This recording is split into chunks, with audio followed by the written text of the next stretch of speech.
if the thought of the donkey came, then this is not as bad. It is bad, but it's not as bad as thinking about the Prophet ﷺ when going into sajda, because you will feel you are worshipping Rasulullah ﷺ, and this will be shirk.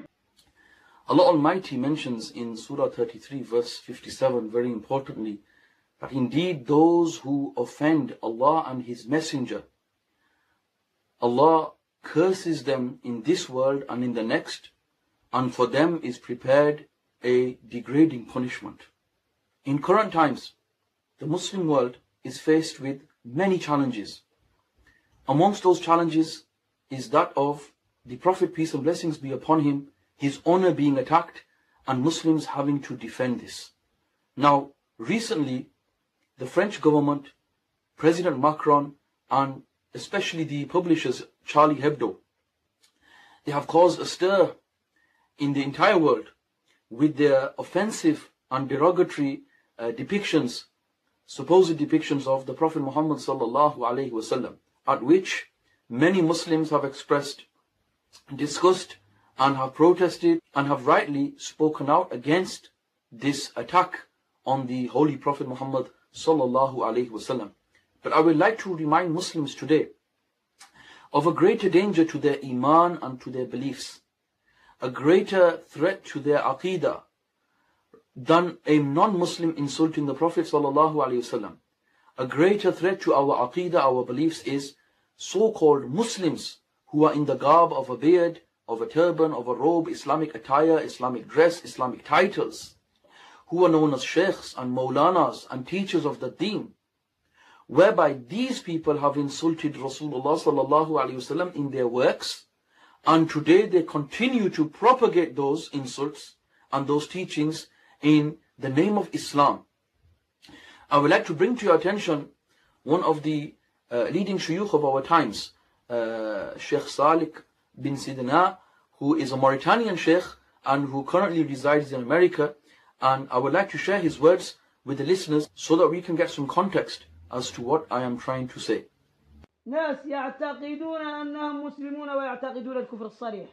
People thinking that they are Muslims, but their beliefs are clear blasphemy.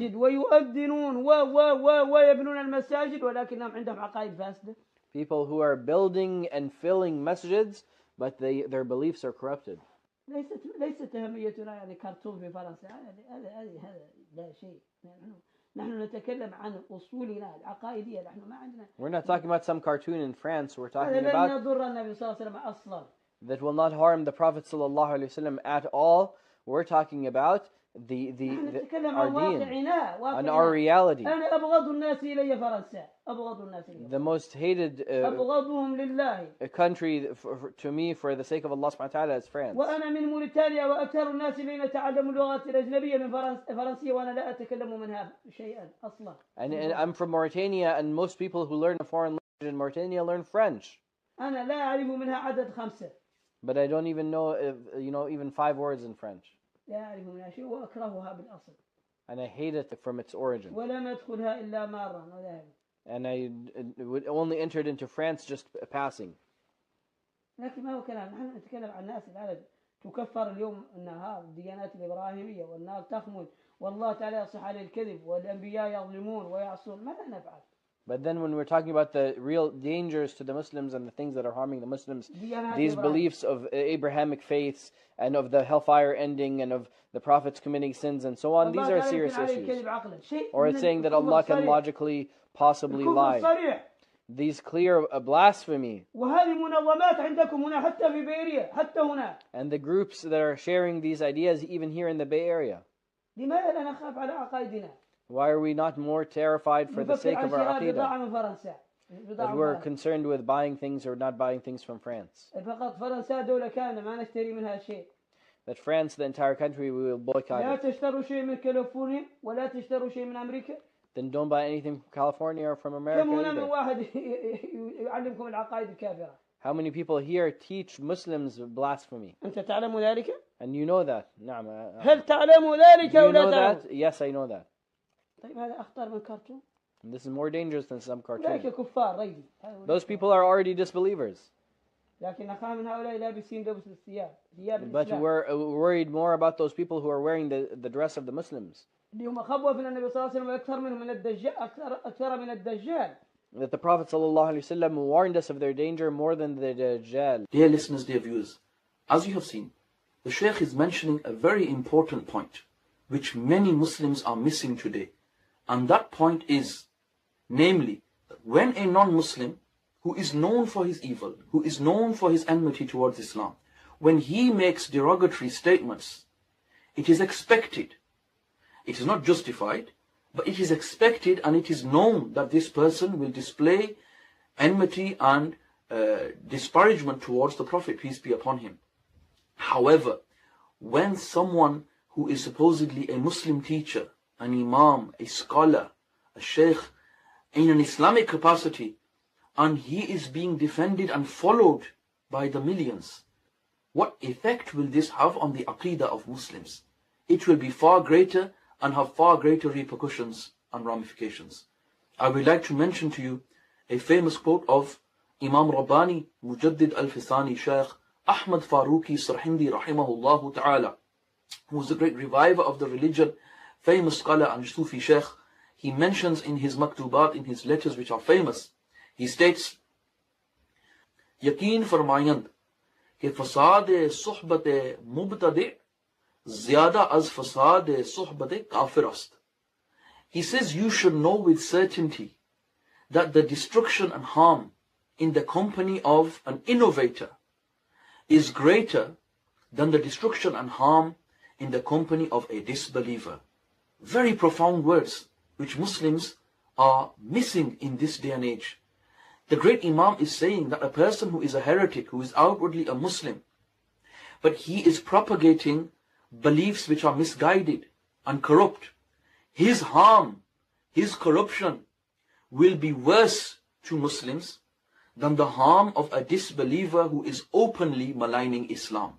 Now this can very easily be understood, and a person can think with common sense that when somebody who is an open enemy of Islam, he is attacking the deen, this is expected of him. However, somebody who is in the guise of a Muslim and he is spreading wrong beliefs, it is likelier for Muslims to listen to him, to take his words and to follow him. And this is happening in the world today, where there are many so-called callers to Islam who outwardly are expressing Islam, but at the same time are propagating beliefs which are against the pure Sunni creed. Now those of you who are familiar with my recent videos will have seen how two individuals, Usman Deobandi and Abdul Halim Deobandi, who belong to the Deobandi sect, these individuals came out and made a series of videos attacking the Ahlul Sunnah creed, and especially they were maligning Imam Ahmad Raza Khan Barelvi rahimahullah. We answered their objections upon Imam Ahmad Raza Khan, and to this day there has been no response. They have clearly fled and have no answers or arguments. Now, first of all, the claim that a conditional statement of Imam Ahmad Raza Khan, they stated that this statement was blasphemous, whereas it was a conditional statement based on something which was impossible. This claim has been refuted, and to this day they have not responded. We proved that such a conditional statement based on an impossible premise exists in the Holy Quran, in the blessed Hadith. And we cited examples to prove this. The video links will be attached to each issue. So this was the first one. Secondly, there was the issue where they alleged that for a sheikh to be spiritually present with his murid, with his seeker, or the Prophet ﷺ to be spiritually present with his ummah, that this is derogatory and insulting to the Holy Prophet ﷺ. Again, we proved through the Quran and the Hadith how this is possible, and how the works of scholars have upheld this belief. Even their own scholars, the Deobandi scholars, have written to such effect. And the book which was being quoted by Khalid Mahmoud Deobandi and also by Usman Deobandi and Abdul Halim Deobandi, that very same book, Al-Ibriz, which mentions accounts of Sayyidi Shaykh Abdul Aziz al-Dabagh rahimahullah, that very book goes against them and the link is attached to this answer, to which they have not replied. Thirdly, the issue of Shab Bashi. The Prophet ﷺ spending nights with his blessed wives in the life of Barzakh, in the life of the grave. This issue they attempted to reply to, but Alhamdulillah, by the grace of Allah Almighty, they were given full and complete answers, and again they were disproved through the work of their own Deobandi scholar, the book of their own scholar, which was endorsed by Qari Tayyib Qasmi, the principal of Darul Ulum Deoband, and then his son who translated this work, Qari Muhammad Aslam Qasmi, and these two were the grandson and great-grandson of Qasim Nanotwi, the founder of Darul Ulum Deoband. In their work, it was stated that prophets ﷺ and martyrs ﷺ, that they even engage in intercourse during the period of Barzakh. Now, if spending the nights with the blessed wives by the Prophet ﷺ is deemed as disparagement, then what about intercourse? That exists in their work, and to this day they have not replied. Rather, they have struggled to find the reference, and Abdul Halim Deobandi, rather than coming out and speaking publicly as he was doing very boldly in attacking Imam Ahmad Raza Khan Barelvi, he attempts to message me and contact me privately. Subhanallah, I still await their answer and explanation in public for this. Fourthly, they also made an accusation that Imam Ahmad Raza Khan Barelvi rahimahullah has insulted Sayyida Aisha Siddiqa radhiyallahu anha, wal iyadhu billahi ta'ala. This was based on her statement to Rasulullah sallallahu alayhi wasallam, and this has also been answered in context of beloved personalities who are close to Allah Ta'ala and His Rasul sallallahu alayhi wasallam. For example, the Prophet Musa alayhi salatu wasalam. So we cited examples of their statements and how they do not amount to disparagement. The things which are said by beloved personalities of Allah and His Rasul sallallahu alayhi wasallam. This objection was also refuted, and the video link for this is available. Another objection, notably, was that of using the word tu for the Prophet sallallahu alaihi wasallam.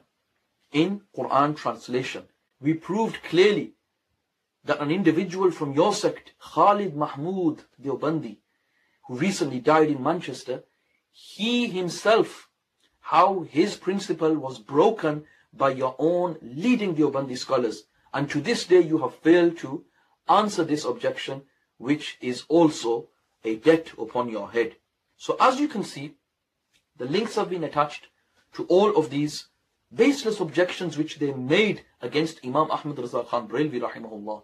Primarily, I mentioned these objections were made in order to divert the attention of the Muslim Ummah from the real blasphemies which exist in the Deobandi books and in the works of their elders, and from the real blasphemies which were deemed kufr, blasphemy, by 33 leading scholars of Makkatul Mukarramah and Madinatul Munawwara, and to this day the Deobandis have not repented or retracted any of these disparaging statements. What would have been the correct thing to do would be that the Deobandis put up their hands and say, look, this was a mistake, an error on our part, and we repent of these beliefs. Today there would be no issue, there would be no Barelvi Deobandi divide, the Ahlul Sunnah would have been united, and the Deobandis would not have been a separate sect. But subhanallah, since they have not repented or retracted, today this division still exists.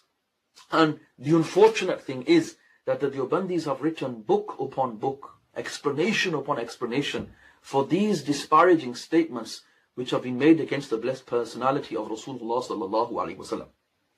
I would like to bring to your attention the case of a recent UK Deobandi teacher who Usman and Abdul Halim no doubt admire, and so do other moderate Deobandi imams and teachers as well. His name is Abdul Rahim Limbada. This individual is a teacher of the Deobandis, and first of all I would like to present the words of Ibn Adam al-Kawthari. Now Ibn Adam al-Kawthari is one of those Deobandis who does not get involved in sectarian matters outwardly. However, Al-Muhannad a book which was written in defense and in explaining the disparaging and blasphemous statements of the Deobandi elders. He actively propagated this work in the Middle East. But in the UK as well, they attempt to exonerate their elders of this charge of blasphemy, and they try to say that we should avoid calling each other kafir, which is true in essence. In principle, it's true. However, when something is blasphemy, something is insulting to the Prophet ﷺ, then we should not be speaking like this. Rather, we should be condemning the blasphemy. Now, this Imam Ibn Adam al-Kawthari, and then there are people like Yasir Deobandi, and people like Zahir Mahmood, and people like Hassan Ali. Now, these individuals are Deobandis. And in principle, they do love and respect those elders of Deoband who made blasphemous statements against Rasulullah sallallahu alaihi wasallam. And then the irony that these individuals who extol and praise those elders of Deoband on the one hand, on the other hand, they seek to condemn blasphemies and insults to the Prophet sallallahu alaihi wasallam made by non-Muslims. My message to these people and my message to Usman and Abdul Halim is, if you are sincere in tackling blasphemy, then we must tackle it in any shape or form. Whether it is our own teachers, whether it is the scholars of our own sect, or whether it is a non-Muslim. We have to be just as Muslims. We cannot be unjust and insincere. Otherwise, it is a great disservice to Islam. Now, coming back to Ibn Adam Kawthari, let's first of all hear how he speaks of Abdul Rahim Limbada. Who is our beloved teacher, whom many of the students of Darul Ulum very studied by. I personally studied Hadith, the Sahih of Imam Muslim with him. And Shaykh Abdul Rahim, Hafidhahullah, may Allah bless him, give him a long, long life. He's actually one of the gems of England, a hidden pearl. A lot of times people don't hear about him, but he's one of the pearls of England today, one of the greatest scholars living in the country today. A great scholar of Hadith. You shouldn't praise somebody on the face, but he's my teacher, and I think a student can praise the teacher. So I think that's an exception from the Hadith. And a very high position he has in spirituality and tasawwuf, having ijazah from many ulama, and especially our Shaykh Maulana Yusuf Mutala, Hafidhahullah. Ibn Adam Kawthari praises Abdul Rahim Limbada very much. And he deems him as one of the gems and one of the jewels of the Deobandi sect in the UK. Subhanallah.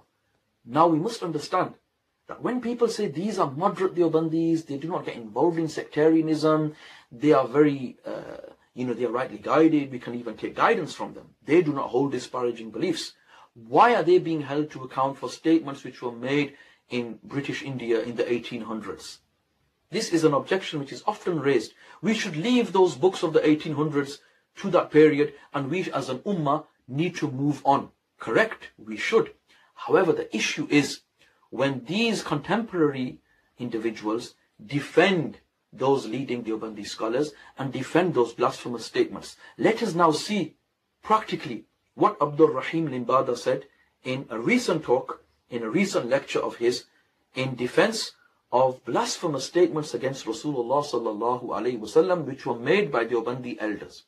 When they say, Rashid Ahmad Gangohi said, thinking about donkey in your namaz is better than thinking about the Prophet. Now the wordings seem really bad. The reality behind it is that someone asked Hazrat Gangohi Rahmatullahi, Maulana Rashid Ahmad Gangohi Rahmatullahi, that sometimes you get a feeling when you pray namaz, you do ruku, and then you're going into sajda, and you think about the Prophet Sallallahu Alaihi Wasallam. So what is this? And Hazrat Gangohi Rahmatullahi replies that when you're going into sajda, you're worshipping Allah, then at that time, if you think about a donkey, is better than thinking about the Prophet Sallallahu Alaihi Wasallam. Why? Because thinking about the Prophet Sallallahu Alaihi Wasallam, you will feel that you are prostrating to the Prophet Sallallahu Alaihi Wasallam, and this will be shirk. Your iman will be gone. But if you think about donkey, because some people, they had farms, they had cows, they had donkeys, they had horses. So if someone is a farmer and he thinks about his cows or his horses or his donkey or whatever, like we get daydreaming in our namaz, we think about other things. So if he had a thought of his donkey, he's not going to do shirk. He's not going to worship that donkey. So if the thought of the donkey came, then this is not as bad. It is bad, but it's not as bad as thinking about the Prophet ﷺ when going into sajda, because you will feel you are worshipping Rasulullah ﷺ, and this will be shirk. La hawla wa la quwwata illa billahi al-aliyyil azim. As you have witnessed, This individual is stating that the thought of a donkey in your salah is better than the thought of Rasulullah sallallahu alaihi wasallam in your salah. What a disgusting statement, a blasphemous statement, which clearly insults the blessed personality of Rasulullah sallallahu alaihi wasallam. Then it is not just Abdul Rahim Limbada who has been preaching this aqidah, but even the brother of Abdul Halim Deobandi, his own brother on Radio Ramadan in Bradford, once preached this disgusting belief. A'udhu billahi min dhalik. This is the state of these people, that they will speak sweetly and present themselves as Sunnis, but inwardly they will have these beliefs. And when the opportunity comes, they will also express these aqa'id. So we as Muslims have to question them, and we have to distance ourselves from them, because with disrespectful beliefs like this, a person's iman is wasted, and none of their worships, whether that be salah, saum, zakah, hajj, anything, are accepted in the court of Allah Almighty until the people respect and honor Rasulullah sallallahu alaihi wasallam. So this is not something which is limited to books in the 19th century. No, these people are actively preaching these aqa'id. So Abdul Halim Deobandi, another challenge for you is to challenge the blasphemy of Fazl Dad Deobandi, and to call it out for what it is, and to distance yourself from these beliefs and make tawbah. Otherwise, what position are you in to attack Imam Ahmad Raza Khan Barilvi rahimahullah, the Imam of Ahlul Sunnah? Have some shame. What kind of example is this to give? And is this the creed of Ahlul Sunnah? Is this the creed of our pious predecessors and the rightly guided Salaf and Khalaf? Definitely not. The origin of this belief is a book known as Sirat-e-Mustaqim, which was written by Ismail Dahlawi. Ismail Dahlawi is considered a martyr, a shaheed by the Deobandi sect and by the Wahhabis. He was the one who imported the Wahhabi ideology in the Indian subcontinent and fanned the flames of sectarianism and divided the Sunni Muslims of the Indian subcontinent. In this work, Sirat-e-Mustaqim, on page 97, this is an Urdu translation, mentions in here, zina ke waswase se apni bibi ki mujama'at ka khayal behtar hai, और शेख या उसी जैसे और बुजुर्गों की तरफ ख्वाह जनाब रसालत माब ही हों, अपनी हिम्मत को लगा देना अपने बैल और गधे की सूरत में मुस्तगरक होने से बुरा है, क्योंकि शेख का ख्याल तो ताजीम और बुजुर्गी के साथ इंसान के दिल में चिमट जाता है, और बैल और गधे के ख्याल को ना तो इस कदर चस्पीदगी होती है और ना ताजीम, बल्कि हकीर और जलील होता है, और गैर की ये ताजीम और बुजुर्गी जो नमाज में मलहूज हो वो शिर्क की तरफ खींच कर ले जाती है. Astaghfirullah. This is the statement of Sirat-e-Mustaqim, which in brief means thinking of intercourse with one's wife is better than the waswasa, the satanic whispering of zina, of adultery, fornication. Then he says, being absorbed towards one's sheikh or such a pious person, even the Prophet sallallahu alaihi wasallam, is worse than being absorbed towards the appearance of one's bull or one's donkey, i.e. one's ox or donkey. Then he says, this is because the thought of one's sheikh attaches to the heart with respect and honor, unlike the attachment towards one's ox or donkey. This carries no such respect, rather it is base and ignoble. Respect and honor towards other than Allah during salah leads towards shirk, polytheism. So as you can see, these individuals have written this belief and propagated it and then defended it as well. The elders of Deoband defended this belief. In the clip of Abdul Rahim Limbada, he is defending this belief and he is quoting Rashid Ahmad Gangohi. I have his Fatawa Rashidiyah. This work has many absurd fatwas and it deserves a presentation in its own right on the contradictions and the fallacies which are herein. On page 272, When Rashid Ahmad Gangohi was questioned regarding the works Sirat-e-Mustaqim and Taqwiyatul Iman of Ismail Dehlawi, he replied, Junab Maulana Muhammad Ismail Saab, he says, Rahmatullah alayh, ne jis qadar istisal farmaya hai, Haq Ta'ala unko jazai khair de. That whatever work Ismail Dehlawi has done, that may Allah Almighty give him a reward. So basically, he defended his blasphemous teachings, and there are many examples in this work, in Fatawa Rashidiyah, for which there will be a separate presentation, inshallah, and we will see how the blasphemous beliefs of Ismail Dehlawi are defended. What is the correct Sunni position? We need to understand. What is the Sunni position? What was the belief of the Sahaba in relation to the Prophet ﷺ and Salah? And what is the position of Ahlul Sunnah? Here is Tafsir al-Qurtubi of Imam Qurtubi al-Maliki rahimahullah ta'ala. In the 7th volume of this version I have here, page 247. Imam Qurtubi rahimahullah ta'ala, he writes, روى البخاري عن أبي سعيد بن المعلى رضي الله عنه قال كنت أصلي في المسجد فدعاني رسول الله صلى الله عليه وسلم فلم أجبه ثم أتيته فقلت يا رسول الله إني كنت أصلي فقال ألم يقل الله استجيبوا لله وللرسول إذا دعاكم لما يحييكم وذكر الحديث وقد تقدم في الفاتحة. وقال الشافعي رحمه الله تعالى هذا دليل على أن الفعل الفرد أو القول الفرد إذا أتي به في الصلاة لا تبطل لأمر رسول الله صلى الله عليه وسلم بالإجابة وإن كان في الصلاة.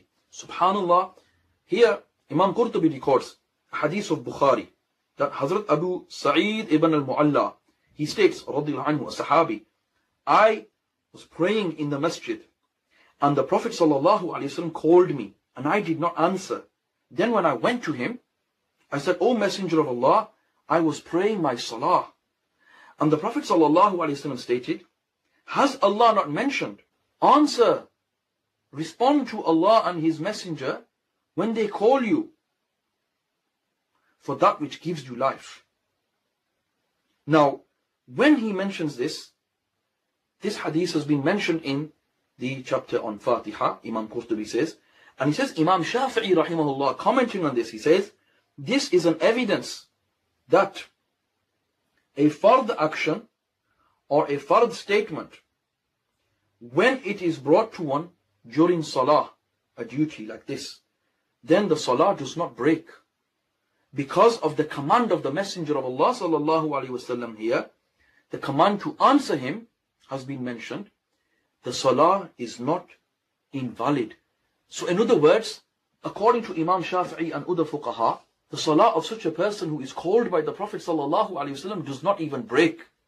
This is the belief of Ahlul Sunnah, the scholars of Ahlul Sunnah. Where on earth did they mention this? That thinking of him sallallahu alaihi wasallam during salah is worse than thinking of a donkey. This is clearly disparagement and disrespect to Rasulullah sallallahu alaihi wasallam. So as we can see, this disgraceful statement which was made by Ismail Dehlawi, why are the Deobandis still defending this? Now this is also recorded in Al-Khasa'is Al-Kubra by Imam Jalaluddin As-Suyuti rahimahullah ta'ala, the great Hafiz of Hadith. On page 443 of this work, he mentions regarding the tashahhud, the at-tahiyyat.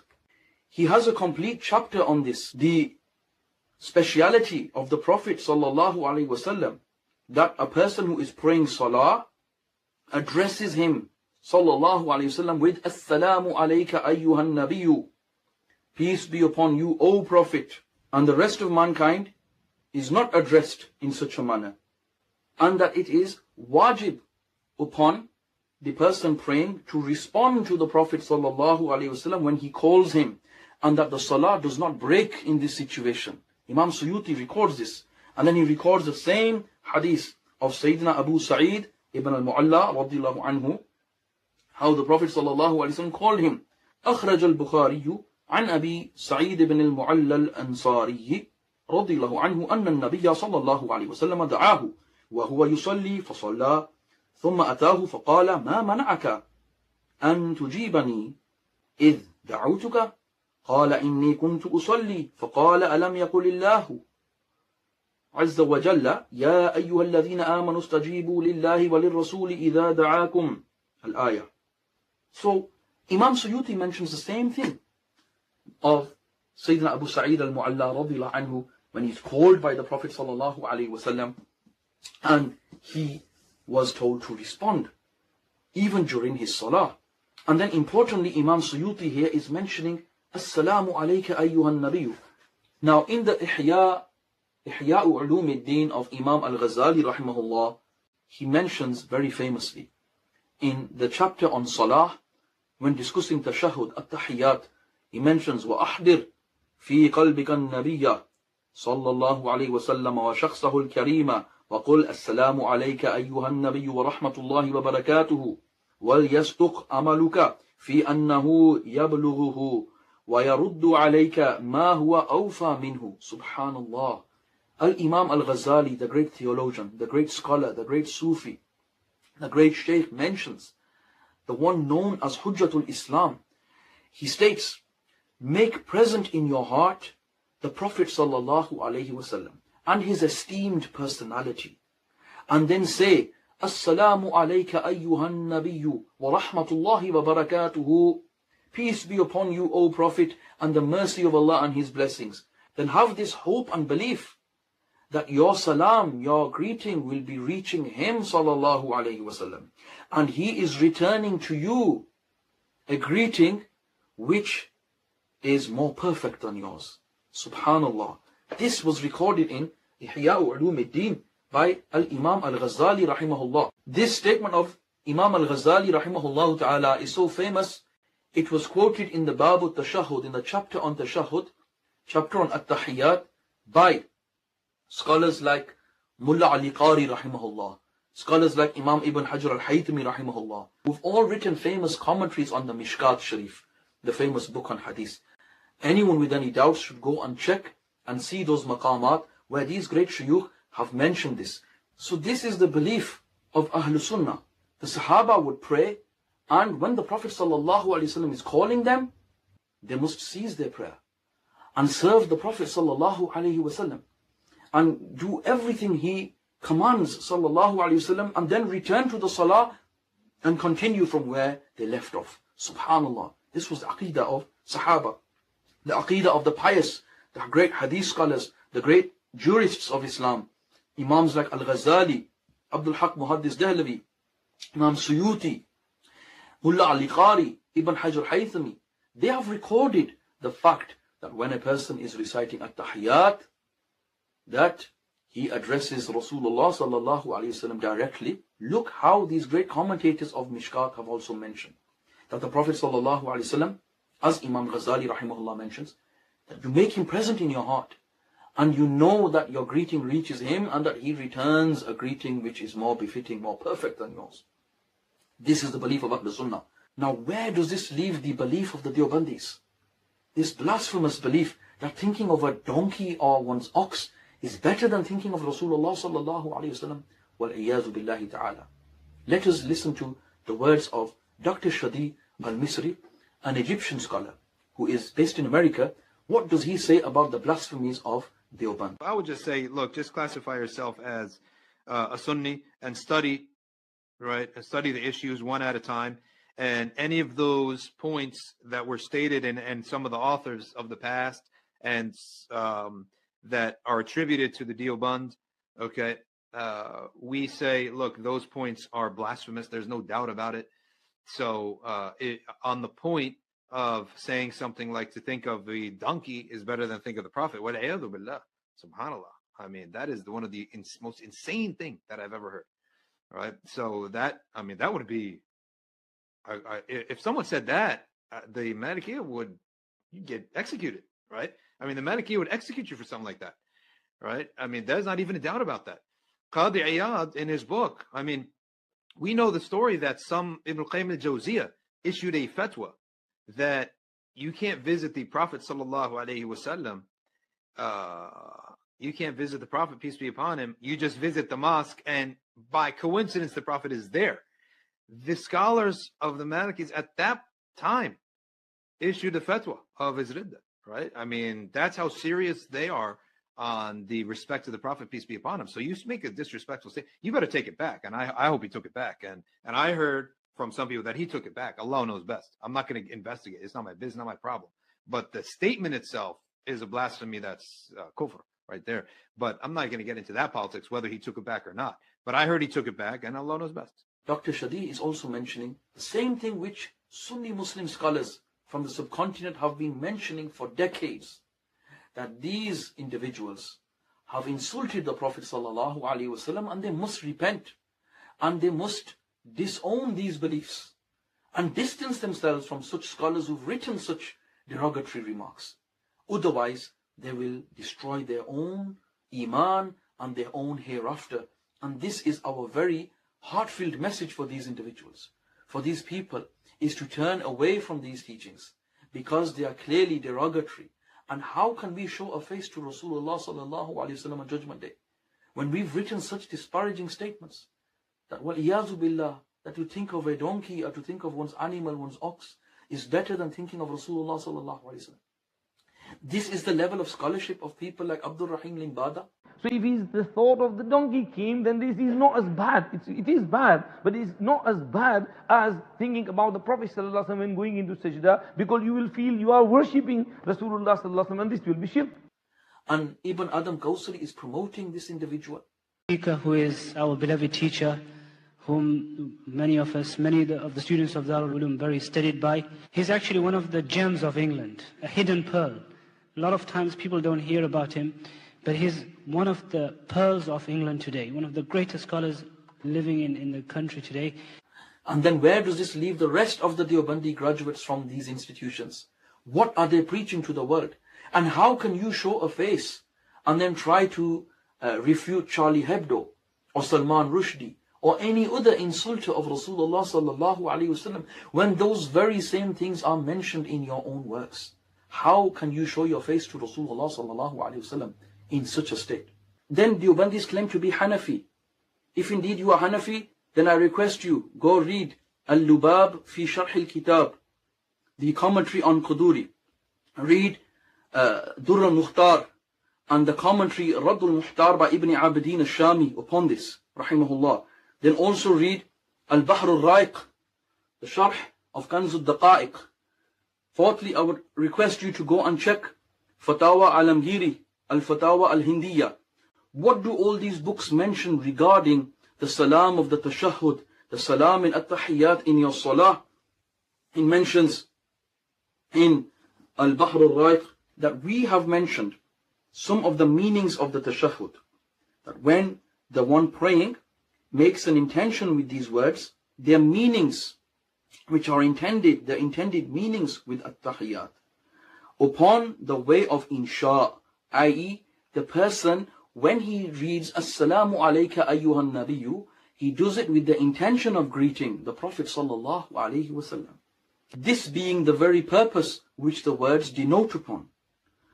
And then it mentions here, this is how the person will be greeting Allah Almighty with at-tahiyyat, and then how he will be greeting salam upon the Prophet sallallahu alaihi wasallam, upon himself, Assalamu alayna wa ala ibadillahi salihin, and upon the awliya. Then he mentions here that the dhamir, the pronoun in the statement Assalamu alayna, peace be upon us. He says this statement, the pronoun in it, us, means those who are present in the jama'ah, i.e. the imam, those who are following him, the angels, as has been mentioned by Imam An-Nawawi rahimahullah. And he has preferred this. Imam Nawawi has preferred this opinion. And he says, by this opinion, it weakens that which is mentioned in As-Siraj al-Wahhaj, another book, which states that Assalamu alayka ayyuhan nabiyyu, it is merely hikayat, copying the greeting of Allah to His Rasul sallallahu alayhi wasallam. He says this opinion is weak. The strong opinion is that this is a direct address to Rasulullah sallallahu alaihi wasallam. So the At-Tahiyyat is not merely like a story which you are just narrating, like you are narrating the conversation between Allah and His Rasul sallallahu alaihi wasallam. This is not the case, as is mentioned in As-Siraj al-Wahaj. This is not the case. Imam Nawawi preferred the other position, which is that we are giving salam directly to Rasulullah sallallahu alaihi wasallam. This is mentioned in Al-Bahr al-Ra'iq. It's also in Fatawa al-Amgiri, also in Durr al-Mukhtar and Radd al-Muhtar, the commentary upon that, also in Al-Lubab fi Sharh al-Kitab, the commentary, famous commentary on Quduri, all great Hanafi works. And if you, Deobandis, are claiming to be Hanafi, then why are you fleeing from the truth? The honor of the Messenger of Allah sallallahu alaihi wasallam is the essence of our Iman. Now, regardless of which scholar, which sheikh, which mufti writes something, when it disrespects Rasulullah sallallahu alaihi wasallam, it must be rejected. A final point which some people may mention. In the clip, Abdul Rahim Limbada was mentioning about going into sajda and thinking of Rasulullah sallallahu alaihi wasallam. Someone might object and say, Abdul Rahim Limbada, he was mentioning going into sajda and thinking of the Prophet sallallahu alaihi wasallam in sajda. Let me make one thing clear. The origin of his belief, first of all, is the work Sirat al-Mustaqim, which is the work of Ismail Dehlubi. We have mentioned that statement. In that statement, it does not specify which position in Salah you think of the Prophet sallallahu alaihi wasallam. He mentioned it alal itlaq. He mentioned, without any restriction, that to think of the Prophet sallallahu alaihi wasallam, to concentrate towards him in Salah, it is worse than concentration towards one's ox or one's donkey. He mentioned this belief without any restriction to sajda or any position. That's the first thing. Secondly, it was defended in Fatawa Rashidiyah. And this belief of thinking of the Prophet ﷺ being worse than thinking of one's animal or donkey or cow or ox, anything like this. Na'udhu billah, these individuals defended this belief as it was. Thirdly, what we need to understand is that such a belief is derogatory in itself. Even making such a statement that you would rather think of a donkey or an ox rather than thinking of the Prophet ﷺ, regardless of this explanation which they are giving, it's an insult to Rasulullah. Any of those points that were stated in some of the authors of the past and that are attributed to the Deoband, okay, we say, look, those points are blasphemous. There's no doubt about it. So on the point of saying something like to think of the donkey is better than think of the Prophet, wal'iyadhu billah, subhanallah. I mean, that is one of the most insane thing that I've ever heard, right? So that would be, if someone said that, the Malikiya would get executed, right? I mean, the Malikiya would execute you for something like that, right? I mean, there's not even a doubt about that. Qadi Iyad in his book, Here I have Fatawa Rashidiyah of Rashid Ahmad Gangohi, leading scholar of Deoband. He was asked regarding the At-Tahiyyat. What does he mention in here? He states, अगर किसी का अकीदा ये है कि नबी अलैहि सलातु वस्सलाम खुद खिताब सलाम का सुनते हैं, वो कुफर है. He states that if anyone believes that the Prophet sallallahu alaihi wasallam himself hears the salam in At-Tahiyyat, this is kufr. Allahu Akbar. Allahu Akbar. Where does his takfir go towards?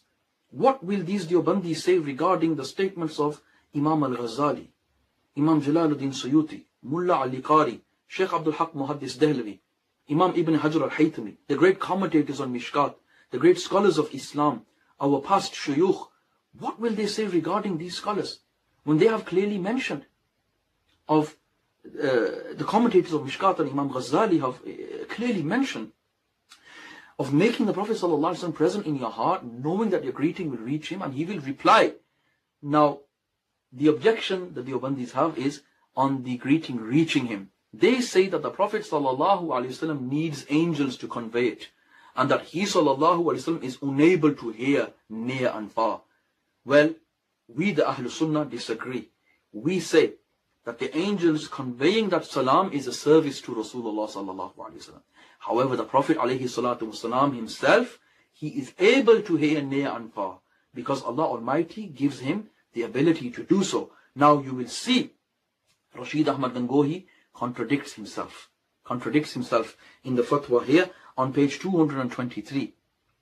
The question is then asked regarding saying Ya Rasulullah sallallahu alayhi wasallam, Ya Nabi Allah sallallahu alayhi wasallam, that does this salam reach directly to the Prophet sallallahu alayhi wasallam?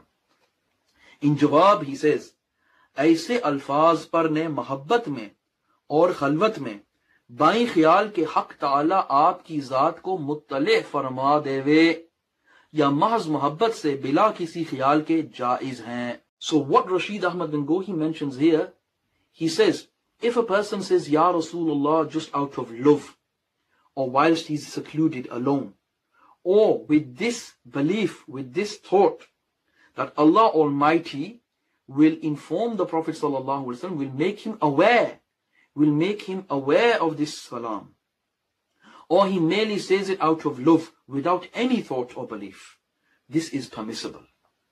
Now what I would like to emphasize here is that Rashid Ahmad Gangohi here has made it clear that if a person believes that Allah Almighty makes the Prophet sallallahu alaihi wasallam aware of that salam, then it is jaiz, it is permissible. This is our Sunni belief. We do not believe the Prophet sallallahu alaihi wasallam independently hears the salam. No, we say Allah gives him the ability. So when Allah gives him the ability, according to Rashid Ahmad Gangohi here, in his fatwa, scans will be presented, he says it is permissible. It is permissible to call the Prophet sallallahu alaihi wasallam with the belief that Allah makes him aware. This is our belief. But then why, on the other hand, have they mentioned that it is kufr to believe that the Prophet sallallahu alaihi wasallam hears the salam himself, and without the aid of angels?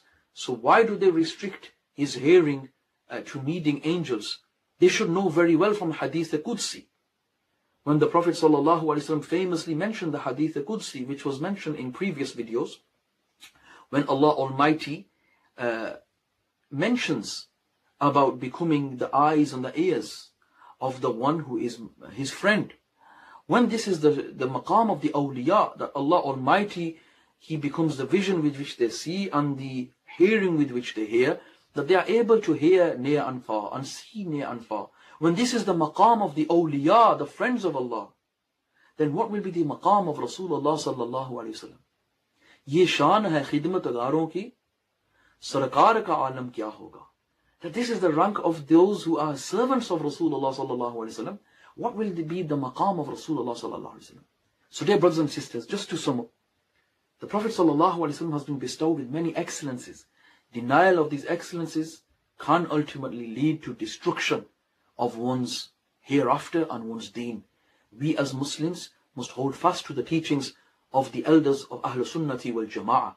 When anyone, regardless of who it is, whether it is a Muslim or a non-Muslim, when they have insulted the Prophet sallallahu alaihi wasallam, those teachings, those works, those teachers, those scholars must be rejected, and we must turn to the true deen and the true sunnah of our beloved Rasul sallallahu alaihi wasallam. May Allah Almighty protect our iman in these testing times.